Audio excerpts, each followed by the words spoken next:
I'd like to sort of finish the steps off. That's what I would do. A lot, but I need.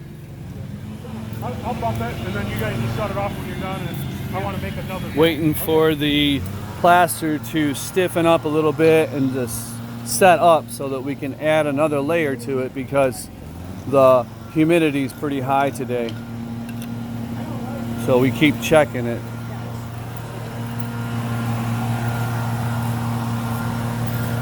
There's Jeff, he's the old timer. He's been doing this for 35 years. He's the best.